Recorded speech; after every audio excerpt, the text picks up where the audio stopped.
Here's a pride of Buffalo. They weren't. After Pierce Arrow, we've got the Playboy.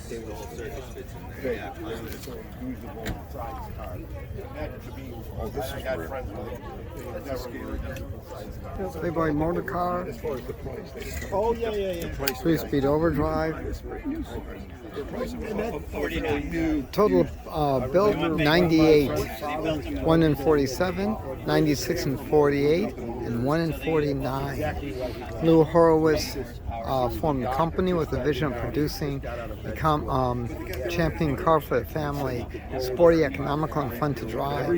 Partnered with Charlie Thomas, who engineered the car, and Norm Richardson, with his crew, built the cars. They built 98 cars.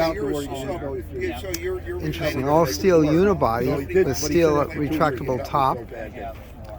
Fully independent knee action front suspension, and the cars are powered by either a Continental or Hercules industrial engine. There wasn't a whole lot of highways around then like it is today, but they were there. Buffalo, there was already. Again, very, very rare.